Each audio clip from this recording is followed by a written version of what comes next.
Aleyhisselam'ın hadislerine geldi. وَيُكْسَى وَالِدَاهُ حُلَّتَيْنِ لَا يُقَوَّمُ لَهُمَا الدُّنْيَا فَيَقُولَانِ بِمَا كُسِينَا هَذَا فَيُقَالُ بِأَخْذِ وَلَدِكُمَا الْقُرْآنِ. Kıyamatta ne Peygamber Aleyhisselam aytadi? Kıyamatta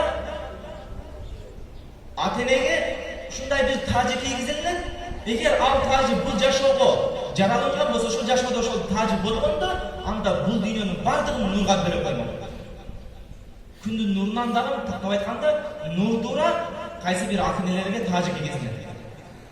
Андан кийин жанагы ата-эне айтат. Бима кусина хада. Буну эмне үчүн биз кийип атабыз? Бул тажы эмне үчүн бизге кийилип атат? Эмне үчүн бул башыбызга бул тажы коюлуп атат деп кыямат айтат. Жанагы ата-эне айтат. Жанагы жерде биахди фауфа юқалу биахди валадикум аль-Кур'ан. Тагын айтылат дейт. Силердин балаңар Кур'анды жаттап, Кур'анды көтөргөндүгү үчүн бул тажы силердин башыңарга кийизилет. Балдарды эгер Кур'ан окуткан болсо, Кур'анды жаттаткан болсо, каракебиз ар дайым келип, ушул жерде окуп берет экен алхамдулилла. Аллах разы болсун. Ата-энесине Аллах разы болсун. Каракебиз. Себеп бул карыны, бул алымды анча-мынча ата-эне чыгара албайт да. Бул баланын өзүнүн гана аракетинен эмес ал. Эң биринчиден ата-эненин ошо болгон ыхласы, ата-эненин устазга болгон ыхласы, ата-эненин илимге болгон, Куранга болгон мухаббаты күчтүүлүгүнөн болот бул нерсе. Апарып эле медресеге таштап койсо бардыгы кары боло бербейт, же бардыгы илим ала бербейт.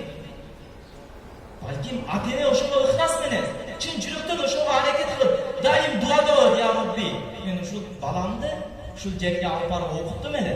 Ушул жерге медресеге таштадым. Ал жерде убактын бекер кетирбей, балким Куранды жаттап калсын деп ыйлап түнүгүн дуа кылгандыгы себептүү кары болот азыр. Алардын дуасы менен ушундай бир чоң мартабага жетишет. Мисалы өзүбүз карап көрөлүк, кече Союз мезгилинде мечит жок, медресе жок, башка жок. Аксакалдарыбыз жашынып жүрүп, менде аксакалдар менен сүйлөшкөнбүз. Жашынып жүрүп намаз окуган. Бирок ушул маалга, ушундай эркинчилик, дин эркинчилик заманда ушул аксакалдардын дуалары менен жетип келдик. Алар бизге дуа кылды. Я Рабби, ушундай бир заман келсе экен, менин балдарым, перзенттерим ушундай бир кыйынчылык, сакал койгон уруксат болбой турган заманда жашап калбаса экен.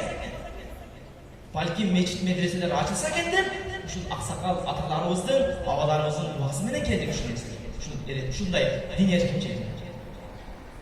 Бала дагы кылды ушундай, ата качан дуа кылат, ыйлап жүрүп дуа кылат, ихсан кылат, устаз болгон мухаббат болуп, андан кийин бала кары болот, андан кийин бала илим алат да.